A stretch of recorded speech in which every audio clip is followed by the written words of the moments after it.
هو الذي أنزل عليك الكتاب منه آيات محكمات هن أم الكتاب.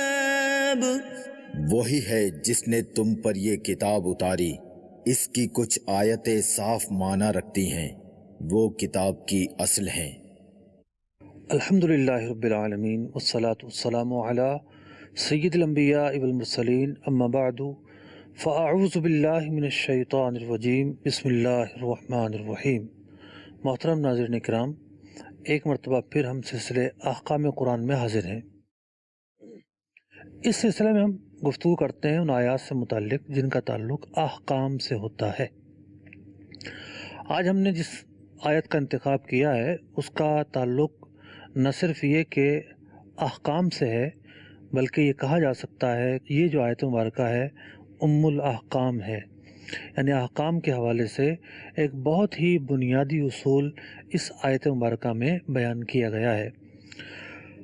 سب سے پہلے تو چلتے ہیں آیت مبارکہ کے اس حصے کی طرف جس کا انتخاب آج ہم نے کیا ہے، تلاوت اور ترجمہ سنتے ہیں۔ هو الذي خلق لكم ما في الأرض جميعا. وہی ہے جس نے تمہارے لیے بنایا جو کچھ زمین میں ہے۔ اس آیت مبارکہ سے آج جس موضوع کا ہم نے انتخاب کیا ہے وہ یہ ہے کہ حلال کہنے کے لیے دلیل کی حاجت نہیں ہوتی، بلکہ حرام کہنے کے لیے دلیل چاہیے ہوتی ہے۔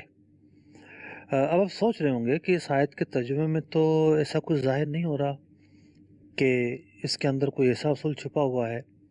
اللہ نے چاہا تو آپ یہ سلسلہ دیکھتے رہیں گے تو نہ صرف یہ کہ یہ اصول آپ کے ذہن میں اترے گا، بلکہ اس کے ساتھ ساتھ اس اصول کی روشنی میں کیا کیا مسائل شرعیہ متفرع ہوتے ہیں، نکلتے ہیں، اور کون سے علم و حکمت کے ایسے احکام ہیں جو اس آیت مبارکہ سے ہمیں سیکھنے کو ملتے ہیں، وہ باتیں بھی ہمیں پتہ چلیں گی۔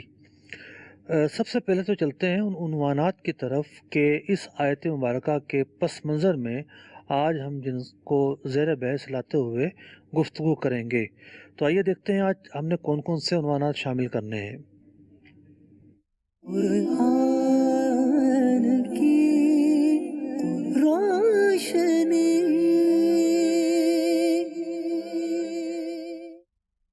آیت مبارکہ کے عنوانات۔ نمبر 1، اللہ تعالیٰ نے اس آیت مبارکہ میں تخلیق موجودات اور اس کے مقاصد کو بیان کیا ہے۔ نمبر 2، یہ آیت مبارکہ عظمت و شرف انسان کو بیان کر رہی ہے۔ نمبر 3، اس آیت مبارکہ میں فقہ اسلامی کا ایک عظیم اصول بیان کیا گیا ہے کہ جب تک کسی چیز کی حرمت ثابت نہ ہو اسے حرام نہیں کہہ سکتے۔ نمبر 4، احکام کے نازل کرنے میں وحی الہی کا طریقہ کار کیا رہا ہے۔ نمبر 5، اباحت اصل ہے۔ اس اصول کے تحت قرآن و سنت کی روشنی میں کیا کیا احکام ثابت ہوتے ہیں۔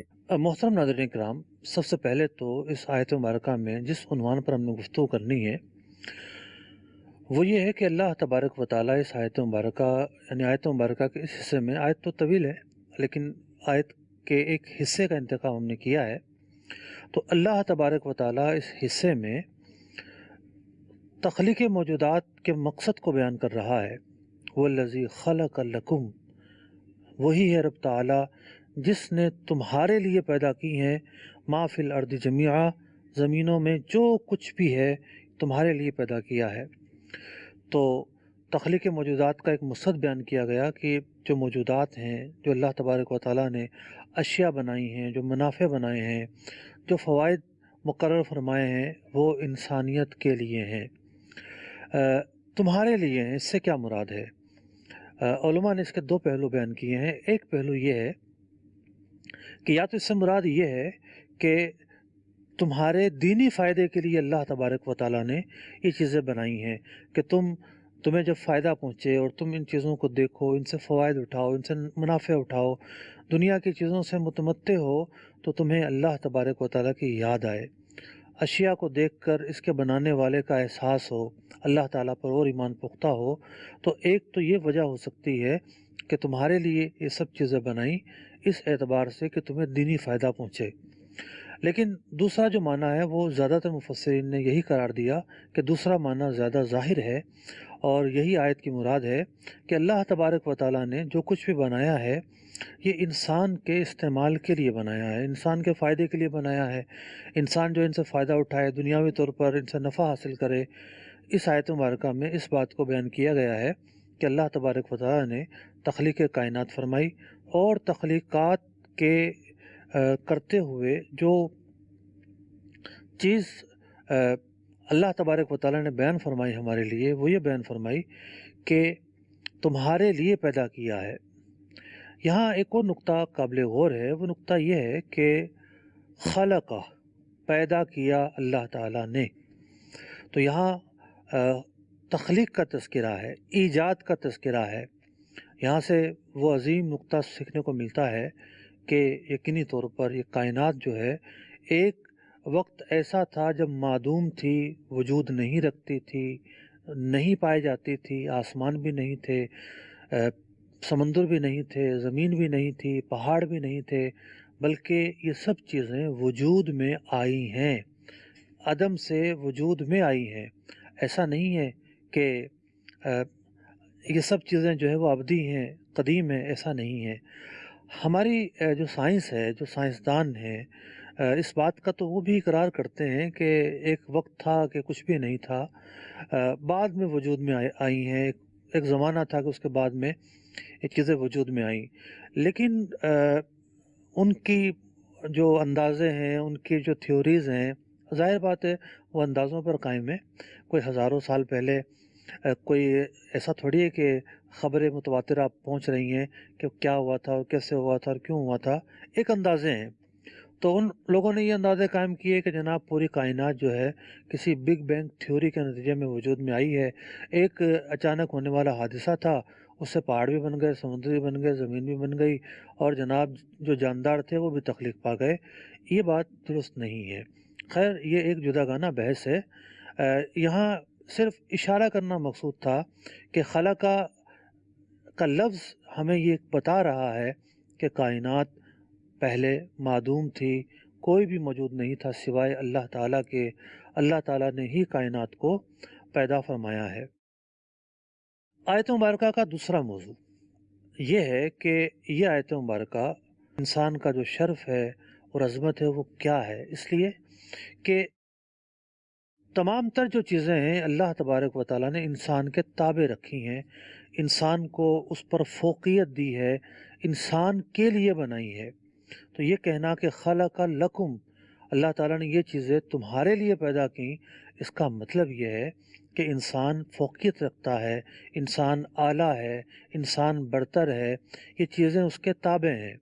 ایک اور آیت مبارکہ میں اللہ تبارک و تعالیٰ نے یہ ارشاد فرمایا، وَسَخَّرَ لَكُم مَّا فِي السَّمَاوَاتِ وَمَا فِي الْأَرْضِ وَمَا فِي الْأَرْضِ جَمِيعًا، اور اللہ تعالیٰ نے مسخر کر دیا ہے جو کچھ زمینوں میں ہے اور جو کچھ آسمانوں میں تمہارے لیے۔ یعنی انسان جو ہے وہ اللہ تعالیٰ نے اسے یہ قدرت اور طاقت عطا کی ہے کہ وہ سمندر کے تہ تک جا پہنچا ہے، پہاڑوں کو اس نے کاٹ دیا ہے، وہ آسمان کی بلندیوں کو پہنچ گیا ہے، اور انسان جو ہے روز بروز اس کائنات پر جو ہے اپنی دسترس بڑھاتا چلا جا رہا ہے۔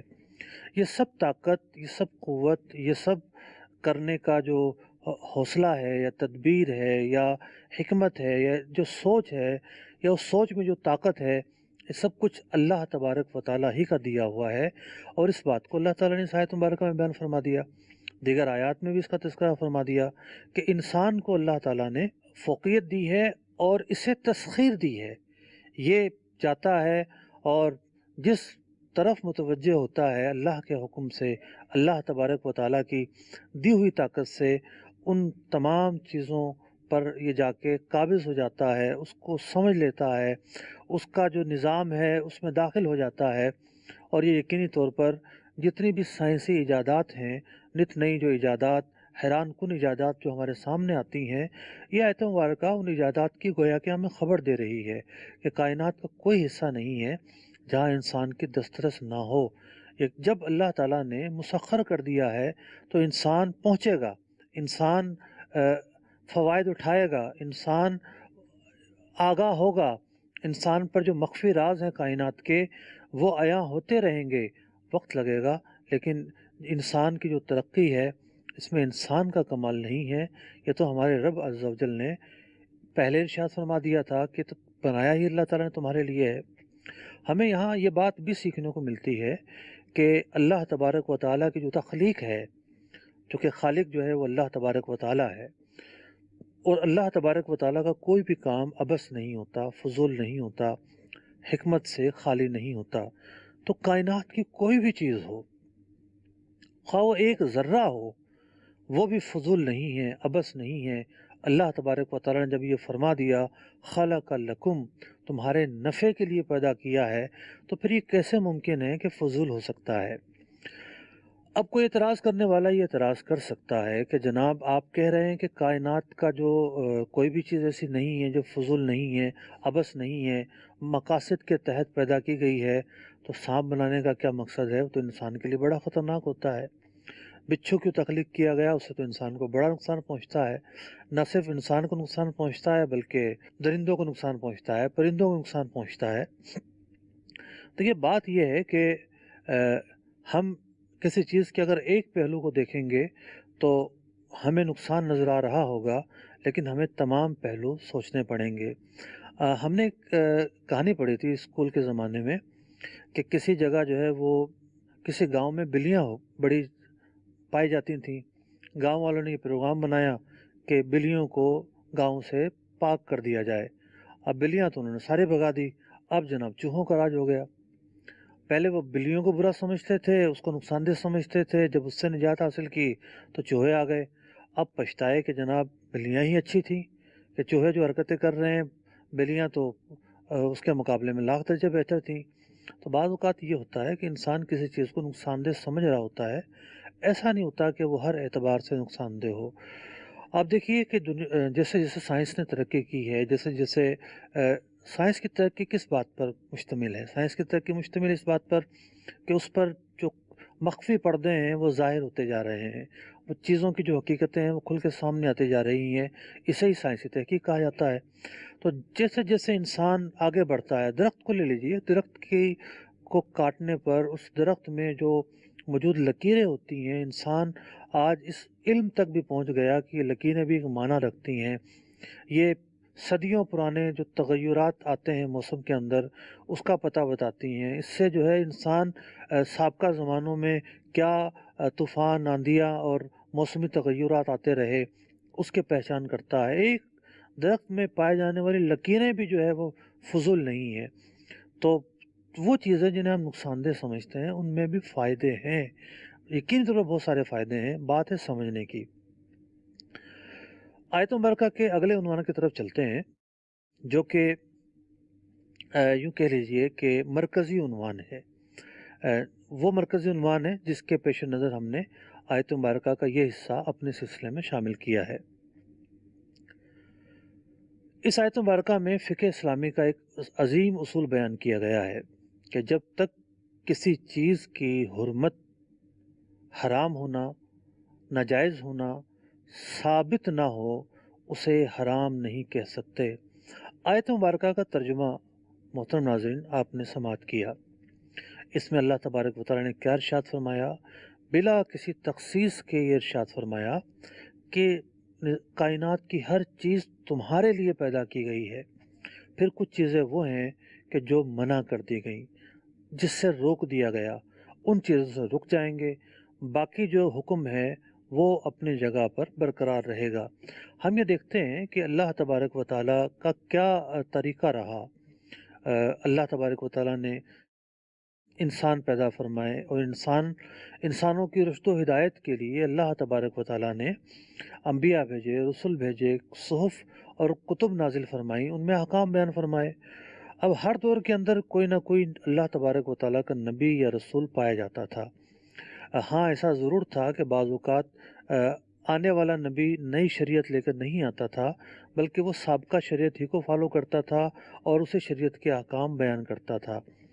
اور ایسا بھی ہوتا رہا کہ کچھ امتوں پر جو چیزیں حرام تھیں وہ بقیہ امتوں پر حرام نہیں تھیں، تو احکام بھی بدلتے رہے۔ جس سے منع کیا جانا تھا منع کر دیا گیا، انبیاء علیہ السلام نے اپنی امتوں کو ان کاموں سے منع کر دیا۔ بہت ساری چیزیں ایسی تھیں، ایک امت میں حلال تھی دوسرے میں حرام، یا ایک امت کے لیے وہ حرام تھی دوسری کے لیے حلال۔ تو یہ دار و مدار رہا احکام کے اوپر کہ جس کام سے اللہ تبارک و تعالیٰ نے منع فرما دیا، اس کام کے کرنے سے روک دیا، تو اب وہ کام جو ہے وہ اس امت کے لیے حرام ہو گیا تھا۔ یہود کی مثال ہمارے سامنے ہے، ہفتے کے دن شکار کے لیے منع کر دیا گیا، اور بہت سارے ایسے احکام تھے پچھلی امتوں میں جو امت محمدیہ میں نہیں پائے جاتے۔ انبیاء کرام علیہ السلام آتے رہے، یہاں تک کہ حضرت عیسیٰ روح اللہ علی نبینا و علیہ الصلاۃ والسلام تشریف لائے۔ آپ جب آسمان پر اٹھا لیے گئے، اس کے بعد سے نبی اکرم حضرت محمد مصطفیٰ احمد مجتبیٰ صلی اللہ تعالی علیہ وسلم تک درمیان کے عرصے میں کوئی نبی آیا یا نہیں۔ اگرچہ کہ علماء کرام کچھ روایتوں کو لے کر اس تعلق سے اختلاف رکھتے ہیں، لیکن زیادہ تر علماء کا یہی موقف ہے کہ یہ جو زمانہ تھا وہ زمانہ فطرت تھا۔ محترم ناظرین، آپ سمجھ رہے ہوں گے کہ زمانہ فطرت کیا ہوتا ہے۔ زمانہ فطرت جو ہے وہ یہ تھا کہ حضرت عیسیٰ علیہ نبینا علیہ السلام کی جو تعلیمات تھیں وہ تو لوگوں تک نہیں پہنچی، مطلب زمانہ گزرتا گیا، اور علماء نے اس حوالے سے کتابوں کے اندر جو بحث کی ہے وہ یہ کی ہے کہ کتنا عرصہ گزرا۔ بعض علماء نے کہا کہ 600 صدیاں گزری، بعض علماء نے لکھا کہ 300 صدیاں گزری۔ تو 300 سے 600 کے درمیان جو ہے وہ اقوال پائے جاتے ہیں کہ اتنا لمبا عرصہ گزرا جس میں اللہ تعالیٰ نے کوئی نبی نہیں بھیجا۔ اب پھر لوگوں نے کس چیز پر عمل کیا، لوگ احکام کے تعلق سے کیا کرتے رہے؟ تو اس زمانے کو زمانہ فطرت اس لیے کہا جاتا ہے کہ انسان کے اندر ایک فطرت سلیمہ پائی جاتی ہے۔ فطرت سلیمہ پائے جانے کا مطلب یہ ہے کہ انسان نے اپنی عقل کے ذریعے، اپنی عقل سلیم کے ذریعے اس بات پر ایمان رکھا کہ اللہ تبارک و تعالیٰ ایک ہے، اس کے سوا کوئی معبود نہیں ہے۔ بہت سارے انسان زمانہ فطرت کے اندر وہ رہے کہ جو عقیدہ توحید پر قائم رہے، انہوں نے بت پرستی نہیں کی، انہوں نے شرک نہیں کیا، انہوں نے وجود معبود تعالیٰ کا انکار نہیں کیا، تو وہ فطرت سلیمہ پر قائم رہے۔ اسی طریقے سے بقیہ افعال کے تعلق سے وہ زنا کے قریب نہیں گئے، وہ ان چیزوں کے قریب نہیں گئے جنہیں خبائث کہا جاتا ہے۔ کچھ چیزیں ایسی تھیں کہ جو ہر امت میں حرام رہی ہیں، وہ کبھی بھی حلال نہیں ہوئیں، اور انسانی جو فطرت سلیمہ ہے اس کا تقاضا بھی یہی رہا ہے کہ یہ چیزیں حرام ہی رہی ہوں، جسے دھوکہ دینا ہے۔ اب دھوکہ دینا ایسا فعل ہے کبھی بھی کسی امت میں حلال نہیں ہوا، زنا ایک ایسا فعل ہے کبھی بھی کسی امت میں حلال نہیں ہوا۔ اسی طریقے سے قتل ناحق جو ہے یہ ایک ایسا فعل ہے جو کبھی حلال نہیں ہوا۔ محترم ناظرین کرام، زمانہ فطرت میں کیا طریقہ کار رہا، میں نے آپ کے سامنے عرض کیا کہ لوگ فطرت سلیمہ جس بات کی دعوت دیتی تھی اس بات پر عمل پیرا رہے۔ بعض لوگ بڑے جری اور بے باک ہو کر یہ کہہ دیا کرتے ہیں محض ایک عقلی قیاس کے پیش نظر کہ حضور اکرم صلی اللہ علیہ وسلم کے والدین کریمین تو اس وقت انتقال فرما گئے تھے جب آپ نے اعلان نبوت نہیں کیا تھا، تو لہٰذا وہ تو معاذ اللہ ثم معاذ اللہ ثم معاذ اللہ کافر ہے۔ ہرگز ایسا نہیں ہے۔ میں نے یہ عرض کیا کہ ایک زمانہ تھا، وہ زمانہ فطرت تھا۔ زمانہ فطرت میں جو لوگ عقیدہ توحید پر قائم تھے وہ لوگ مشرک نہیں تھے، کافر نہیں تھے، وہ لوگ نجات پائیں گے۔ اور نبی اکرم علیہ الصلوۃ والسلام کے جو والدین کریمین ہیں وہ اسی زمانہ فطرت پر عمل پیرا تھے، اور ہمارے علماء نے کئی جو ہے وہ استدلالات اس حوالے سے بیان کیے ہیں۔ مثال کے طور پر یہ کہ اللہ تبارک و تعالیٰ نے پاک رحموں میں، پاک اسلاب میں آپ کو منتقل کیا، تو یہ کیسے ہو سکتا ہے کہ کوئی مشرک جو ہے یا کوئی کافر جو ہے اس کی کوکھ سے آپ جنم لیں؟ اسی طریقے سے اور بہت ساری روایات ایسی ملتی ہیں۔ امام سیوطی رحمۃ اللہ تعالی علیہ نے 7 کے قریب کتابیں خاص اس مسئلے پر تحریر فرمائی ہیں، اور یہ بھی ایک الگ بات ہے کہ ایسی بھی روایات ہیں کہ وہ مسلمان تو تھے ہی، یعنی اہل ایمان تو تھے ہی، لیکن حضور علیہ الصلوۃ والسلام نے اپنی امتی ہونے کا شرف دینے کے لیے ان کو یعنی اللہ تعالیٰ نے آپ کے لیے ان کو زندہ کیا، اور انہوں نے کلمہ پڑھا اور پھر دوبارہ انہیں موت نصیب ہوئی۔ تو خیر، میں عرض کر رہا تھا کہ زمانہ فطرت بھی ایک زمانہ تھا۔ اب جب حضور علیہ الصلوۃ والسلام کی بعثت ہوئی ہے، ہم دیکھتے ہیں کہ اسلام نے ایسا نہیں تھا کہ یک بارگی میں سب چیزوں کو حرام قرار دے دیا ہو، بلکہ احکام آہستہ آہستہ نازل ہوتے رہے، آہستہ آہستہ جو ہے وہ آیات اترتی رہیں، مختلف چیزوں کا حکم دیا جاتا رہا۔ تو جن کاموں سے روک دیا وہ کام ہیں حرام، اور جن کاموں سے کتاب اللہ نے، سنت رسول اللہ نے ہمیں نہیں روکا، تو وہ کام جن پر سکوت اختیار کیا گیا وہ کام بدستور حلال رہیں گے۔ اس آیت مبارکہ کا یہی مفاد ہے کہ اللہ تعالیٰ نے جو بھی چیزیں پیدا کی ہیں اصل تو انسان کے فائدے کے لیے پیدا کی ہیں۔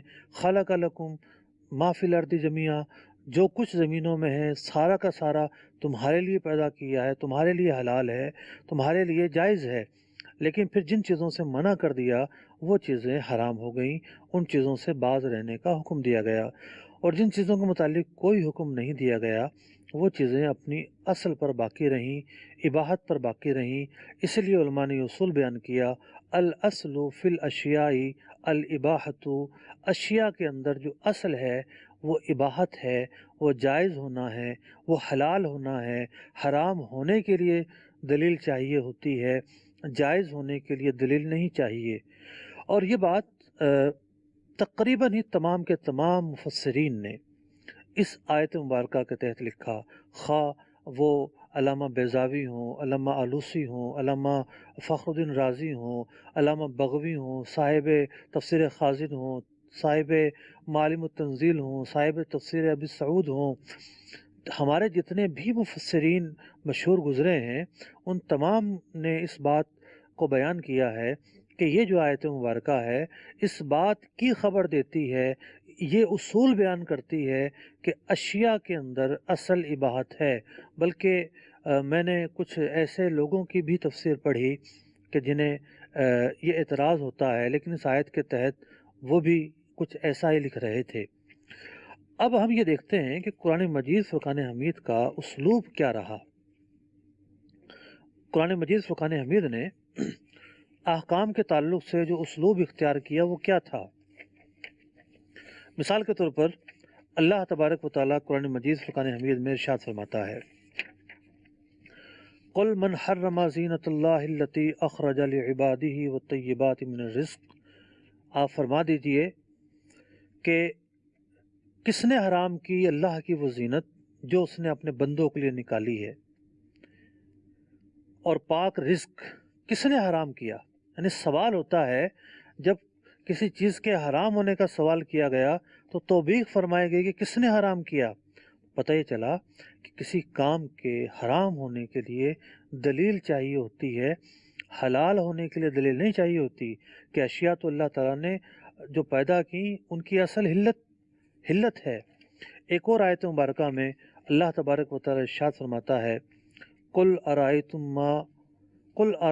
ما انزل اللہ لکم من رزق، فرما دیجئے محبوب علیہ الصلوۃ والسلام، اللہ تعالیٰ نے جو کچھ تمہارے لیے رزق اتارا ہے، فجعلتم منہ حراما، ان میں سے بعض کو تم نے حرام ٹھہرا لیا ہے، وحلالا، اور بعض کو تم نے حلال ٹھہرا لیا ہے، قل اللہ اذن لکم، کیا اللہ تعالیٰ نے اس کا حکم دیا ہے، ام علی اللہ تفترون، یا پھر یہ ہے کہ تم اللہ تعالیٰ پر بہتان مانتے ہو۔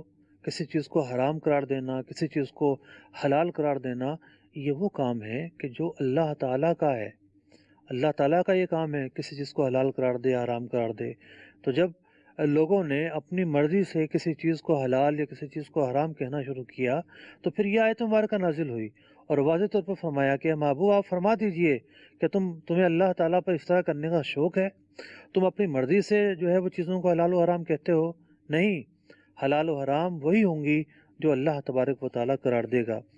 اسی طریقے سے اور بھی بہت ساری ایسی آیات ہیں جس کے اندر اس طرح کے مضامین بیان کیے گئے۔ ہم اگر دیکھتے ہیں احادیث طیبہ کی طرف تو بخاری شریف کی ایک حدیث مبارکہ، نبی اکرم علیہ الصلوۃ والسلام نے ارشاد فرمایا کہ قال دعونی ما ترکتکم، جو چیزیں میں نے بیان نہیں کی ہیں اس کے بارے میں مت پوچھو۔ یہ روایت بخاری شریف میں بھی ہے اور مسلم شریف میں بھی ہے۔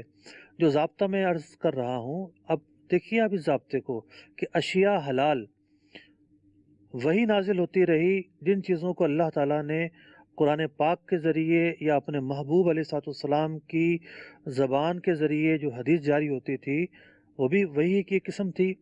تو جو کام اللہ تعالیٰ نے حرام قرار دینا تھا وہ ظاہر فرما دیا، اور جس کے بارے میں شریعت ساکت رہی، حضور نبی اکرم نور مجسم صلی اللہ علیہ وسلم ارشاد فرما رہے ہیں کہ جس چیز کے بارے میں سکوت ہے چھوڑ دو، مت سوال کرو اس کے بارے میں۔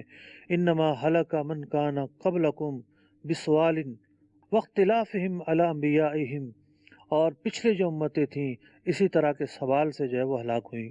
آپ نے بچھڑے والا واقعہ سنا ہوگا کہ وہ سوال کرتے گئے کہ جناب اس چیز کے بارے میں کیا حکم ہے، تو ایک نیا حکم آ گیا، اب رنگ کیسا ہونا چاہیے، جنس کیسی ہونی چاہیے، قسم کیسی ہونی چاہیے، فلاں کیا ہونا چاہیے، فلاں کیا ہونا چاہیے۔ تو یہ جو سوال کرنے سے منع کیا گیا ہے، علماء نے لکھا یہ اس وقت تھا کہ جب شریعت نازل ہو رہی تھی، اور شریعت کا کسی چیز کے بارے میں حکم نازل نہ ہونا امت کے لیے آسانی اور تخفیف تھی۔ اس لیے پیارے آقا میٹھے مصطفیٰ صلی اللہ علیہ وسلم نے نئے نئے سوالات سے منع فرمایا۔ لیکن جب شریعت مکمل ہو چکی، اب سوالات منع نہیں ہیں، اب سوال جو ہوگا وہ نازل شدہ شریعت کی تشریح کے لیے، تفہیم کے لیے، آگاہی کے لیے ہوگا۔ اس زمانے میں چونکہ شریعت نازل ہو رہی تھی، آپ علیہ السلام نے سوالات کرنے سے بھی منع فرمایا۔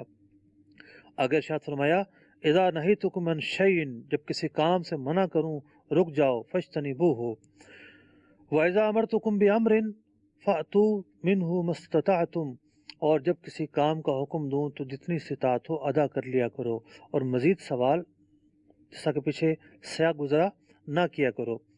ایک اور حدیث پاک میں ارشاد فرمایا گیا، اور ترمذی اور ابن ماجہ دونوں ہی کتابوں میں یہ روایت موجود ہے، ارشاد فرمایا گیا الحلال ما احل اللہ فی کتابہ، حلال وہ ہے جو اللہ تعالیٰ نے اپنی کتاب میں بیان فرما دیا، والحرام ما حرم اللہ فی کتابہ، حرام وہ ہے جو اپنی کتاب میں بیان فرما دیا۔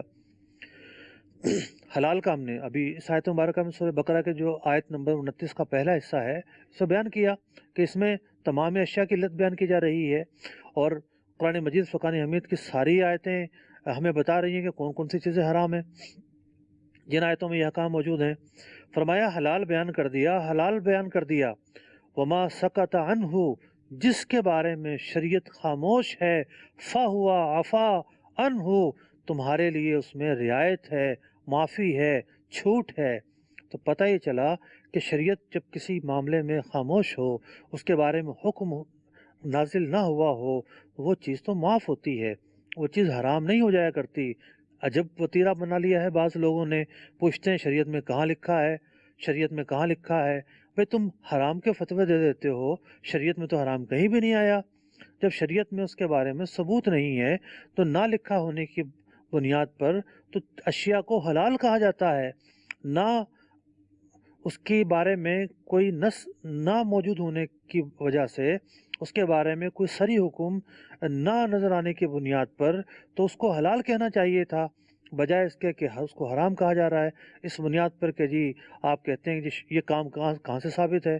بھئی کام تو سارے حلال ہیں، حرام صرف وہ ہوں گے جو شریعت کے حکم سے ٹکرائیں، شریعت کے اصولوں سے ٹکرائیں، یا وہ چیزیں ہوں جن کو شریعت نے ہمیشہ حرام رکھا ہے۔ جیسا کہ میں نے مثال عرض کی کہ زنا ہے، دھوکہ ہے، نقصان دہ چیزیں ہیں، اور بھی کچھ چیزیں ایسی ہیں جو علماء نے بیان کی ہیں۔ بتایا جا رہا ہے کہ کال ہے، اس کو شامل کرتے ہیں۔ السلام علیکم ورحمۃ اللہ وبرکاتہ۔ وعلیکم السلام ورحمۃ اللہ وبرکاتہ۔ مفتی صاحب، عرض ہے کہ احکام قرآن سلسلہ بڑا پیارا ہے، مبارک سلسلہ ہے۔ اللہ تعالیٰ ذو القرآن کی برکتیں، علم کی برکتیں عطا فرمائے۔ مفتی صاحب، احکام قرآن سے مراد فرائض ہیں یا اس سے مراد واجبات بھی ہیں، سنت موقدہ بھی ہیں، اور ایسے اعمال ہیں کہ جن پر عمل کیا جائے تو کئی نیکیاں، کئی درجے اللہ کی بارگاہ سے عطا ہوتے ہیں؟ اور مفتی صاحب، آپ کی بارگاہ میں عرض یہ بھی ہے کہ کیا ہم قرآن کا کوئی علم پڑھ کر یا سن کر خود سے بھی کوئی مسئلہ بنا سکتے ہیں، یا اس میں رہنمائی ہمارے لیے افضل رہے گی تاکہ ہم کوئی ایسی بات نہ بنا لیں یا لوگوں کو بتا دیں کہ جس سے انتشار اور غلط فہمی پیدا ہو؟ دعاؤں کی درخواست ہے۔ السلام علیکم ورحمۃ اللہ وبرکاتہ۔ وعلیکم السلام ورحمۃ اللہ وبرکاتہ۔ سوال تو بہت ہی جامع ہے اور بہت طویل ہے۔ وہ کام جس سے منع کیا گیا وہ بھی احکام میں شامل ہیں، جس کے کرنے کا حکم دیا گیا وہ بھی احکام میں شامل ہیں۔ اب کرنے کے تعلق سے دیکھیے کہ جو فرض ہیں وہ کرنے سے تعلق رکھتے ہیں، واجب ہیں کرنے سے تعلق رکھتے ہیں، مستحب ہیں کرنے سے تعلق رکھتے ہیں، تو جن کے کام کرنے کا حکم ہے یا ترغیب ہے وہ بھی احکام میں شامل ہیں۔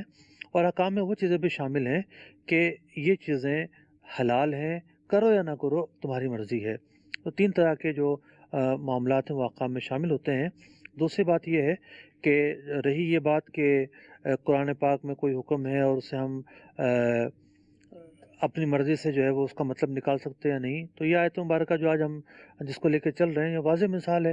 ایک طرف اللہ تعالیٰ نے فرمایا کہ جو کچھ چیزیں ساری حلال ہیں، آپ کو اس آیت کے حصے کو پکڑ لے اور کہے کہ جی سود بھی حلال ہے، جی شراب بھی حلال ہے، جی فلاں بھی حلال ہے، جی فلاں بھی حلال ہے، تو اس نے آدھا مطلب لیا نا، اس نے پورا مطلب تو نہیں لیا۔ تو علماء جو ہیں وہ ان سے پوچھنے کی یہی اہمیت ہوتی ہے کہ ان کی نظر میں پورا قرآن ہوتا ہے، پوری حدیث ہوتی ہے، دین کی ساری تعلیمات ہوتی ہے، تو ورنہ بعض چیزوں کو دیکھ کے بعض کو چھوڑ دیا جائے تو سوائے گمراہی کے کچھ نہیں ہوتا۔ ہم اس بات پر گفتگو کر رہے تھے کہ احادیث مبارکہ میں اس اصول کے تعلق سے کہ اصل اشیاء میں اباحت ہے، حلال ہونا ہے، کیا احکام بیان کیے گئے ہیں۔ ایک حدیث پاک جسے امام ابو داؤد علیہ رحمہ نے نقل کیا اپنے سنن میں، فرمایا کہ کانا اہل الجاہلیت یاکلون اشیاء، اہل جاہلیت جو ہے وہ کچھ چیزوں کو کھایا کرتے تھے، کچھ چیزوں کو چھوڑ دیا کرتے تھے۔ فبعث اللہ نبیہ انزل کتابہ وحل حلالہ وحرم حرامہ، اللہ تعالیٰ نے شریعت نازل فرمائی، کچھ چیزوں کو حلال قرار دیا، کچھ کو حرام قرار دیا۔ فرمایا فما احل فہو حلال، شریعت میں حلال ہونے کا جو ضابطہ بیان کر دیا گیا اس کے روح سے وہ چیزیں حلال ہوں گی۔ ما حرم فہو حرام، جو حرام چیزیں ہیں وہ حرام رہیں گی۔ وما سکت عنہ فہو عفو، جس چیز سے شریعت ساکت رہی، خاموش رہی، اس کو بیان نہیں کیا، وہ چیز معاف ہے۔ اب لوگ پوچھ لیتے ہیں جی اذان سے پہلے درود و سلام کہاں سے ثابت ہے؟ بھائی درود پاک ذکر ہے، درود پاک کی فضیلت ہے۔ درود پاک جو ہے وہ شریعت نے کاموں کی ابتدا میں پڑھنے کی ترغیب دلائی ہے، تو اذان بھی ایک کام ہے۔ اگر اس کی ابتدا میں اس ترغیب کے پیش نظر کوئی پڑھتا ہے تو کیا برائی ہے اس کے اندر؟ جب شریعت میں کوئی نہیں آئی، کوئی ممانعت کا حکم نہیں آیا، تو یہ جو احادیث طیبہ ہیں، یہ جو آیت مبارکہ ہے، اس کا کیا مطلب ہوگا پھر؟ وہ جو اصول ہمارے ائمہ بیان کرتے ہیں، نہ صرف علماء احناف بلکہ دیگر جو مذاہب ہیں، شوافع ہوں یا دیگر ہوں، وہ بھی اس اصول سے انکار نہیں کرتے کہ اشیاء میں اصل اباحت ہے، ممانعت ان چیزوں میں آئے گی جن سے منع کیا گیا ہو۔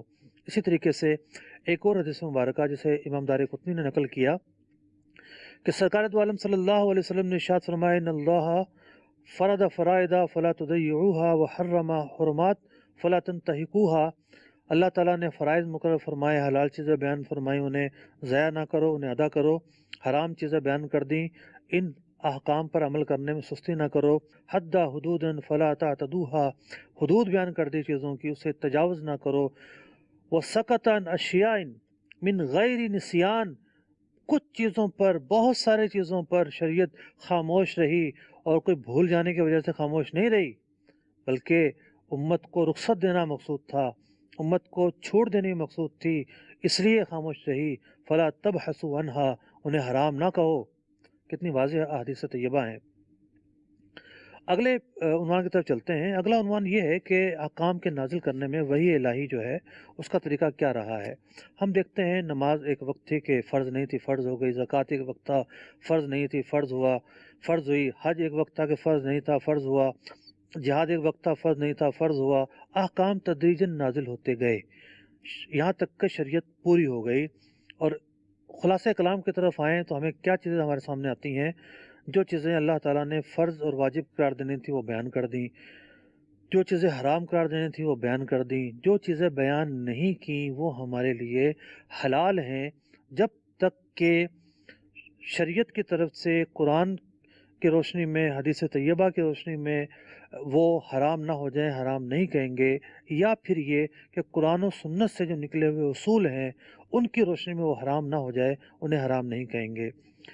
چوتھا جو عنوان تھا وہ یہ تھا کہ اباحت اصل ہے، اباحت اصل ہے تو اس کی روشنی میں کیا کیا جو مسائل ہیں وہ حل ہو سکتے ہیں۔ ایک طویل فہرست ہے ایسے مسائل کی، وقت میرے پاس کم ہے، مثال کے طور پہ میلاد ہے، فاتحہ ہے اور دیگر وہ کام ہیں جن پر یہ تانا دیا جاتا ہے بدعت ہیں جی، بعد میں شروع ہوئے ہیں، بعد میں شروع ہوئے ہیں، بعد میں شروع ہوئے ہیں۔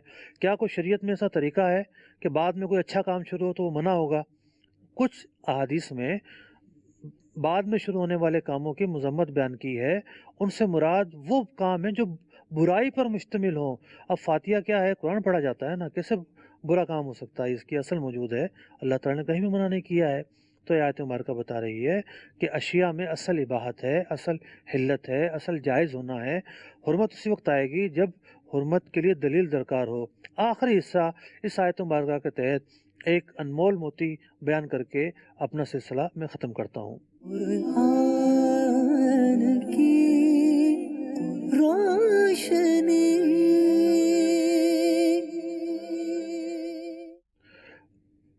اس آیت مبارکہ میں دو ترغیبی پہلو علماء نے بیان کیے ہیں۔ ایک پہلو تو یہ ہے کہ مسلمان اس بات پر غور کرے کہ پوری کائنات جو ہے اللہ تعالیٰ نے اس کے لیے پیدا کی ہے، تو کمی نہیں ہے کسی چیز کی، اللہ کے گھر کسی چیز کی کمی نہیں ہے، سب انسان کے لیے بنایا ہے۔ اللہ تعالیٰ غنی ہے، وہ اسے کوئی حاجت نہیں ہے ان چیزوں کی، اس نے تو انسان کے لیے بنایا ہے۔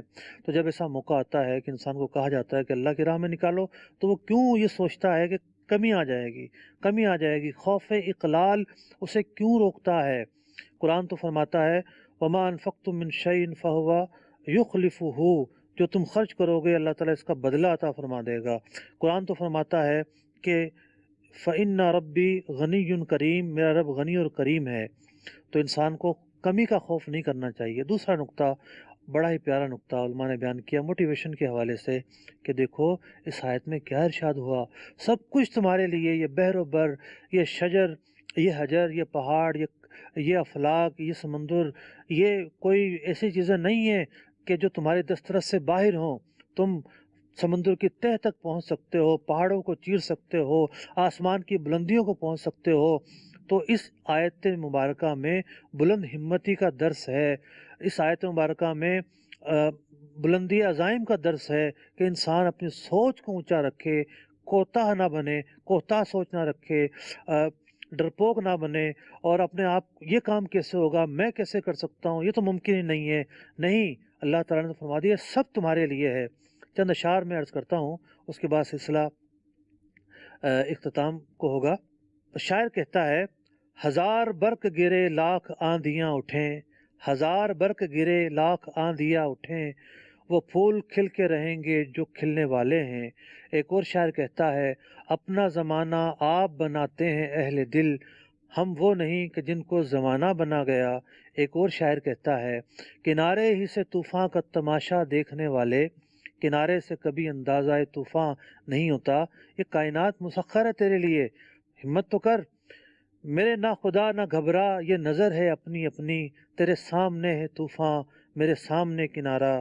ایک اور شاعر کہتا ہے اب ہوائیں ہی کریں گی روشنی کا فیصلہ، جس دیے میں جان ہوگی وہ دیا رہ جائے گا، یقین ہو تو کوئی راستہ نکلتا ہے، ہوا کی اوٹ بھی لے کے چراغ جلتا ہے۔ عقابی روح جب بیدار ہوتی ہے جوانوں میں، نظر آتی ہے ان کو اپنی منزل آسمانوں میں۔ اے جذبہ دل گر میں چاہوں ہر چیز مقابل آ جائے، منزل کے لیے 2 گام چلوں سامنے منزل آ جائے۔ منزل کوئی دور نہیں ہوتی، صرف ہمت کی ضرورت ہوتی ہے۔ اللہ تعالیٰ عمل کی توفیق عطا فرمائے۔ وما علینا الا البلاغ۔ قرآن